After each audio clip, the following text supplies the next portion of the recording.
দেখো বন্ধুরা, দেখো লুচি হচ্ছে আর আলুর তরকারি ওরা খেতে দিয়েছি। আমি এবার বানাচ্ছি, দিয়ে রান্না করব গরম গরম লুচি আর আলুর তরকারি। আজকে সকালের টিফিন। বন্ধুরা, টিফিন হতে না হতেই আবার রান্নায় চলে আসলাম। দেখো তেল গরম হয়ে গেছে, কিন্তু শাক রান্না করবো। দেখো কলমি শাকটাকে ভালো করে কুচি কুচি করে নিয়েছি।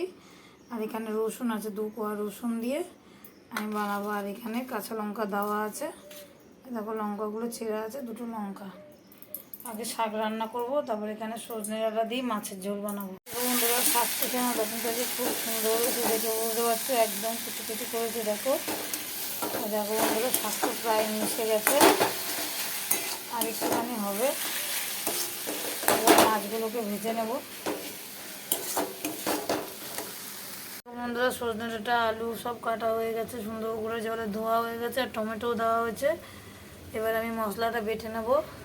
দেখো বন্ধুরা, কড়াই পুরো ধুয়ে পরিষ্কার হয়ে গেছে, শাকের কড়াই। দেখো শাক রান্না হয়ে গেছে।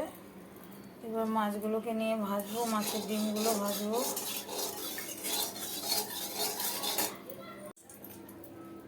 মাছগুলোকে ভেজে নেবো বন্ধুরা।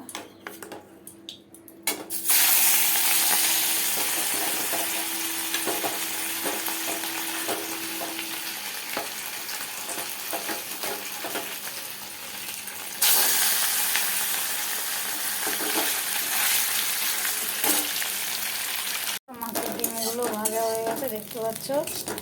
দেখো কি সুন্দর করে ভাজা হলো, করলাম পুরো ছাকা তেলের মধ্যে। আমি তুলে নেব। বন্ধুরা, মাছের ঝোল হয়ে গেছে, কিন্তু মশলা দিয়ে দেখো বন্ধুরা কষানো হয়ে গেছে। বাটা মশলা দিয়ে কষিয়েছি। দেখো এবার আমি মাছগুলোকে দিয়ে দেবো। দেখো বন্ধুরা, কচি সজনে ডাঁটার ঝোল করলাম মাছের। মাছগুলো দেখো বাটা মশলা দিয়ে ভালো মতন কষানো হয়ে গেছে।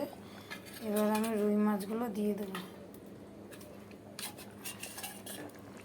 কেমন হয়েছে বন্ধুরা জানিও তোমাদের কমেন্ট। মাছের ডিমের কষা করছি, খুব সুন্দর লাগে বন্ধুরা রেসিপিটা। দেখো নামানোর আগে ডিমগুলোকে দিয়ে দেবো। শুভ সন্ধ্যা বন্ধুরা, রান্নাবাড়ি করে দেখো সব স্নান টান করে কাচাকুচি করে ঘুম থেকে উঠে সন্ধ্যে চা নিয়ে চলে আসলাম। দেখো বন্ধুরা, একদম রাত্রিবেলা চলে আসলাম তোমাদের সামনে।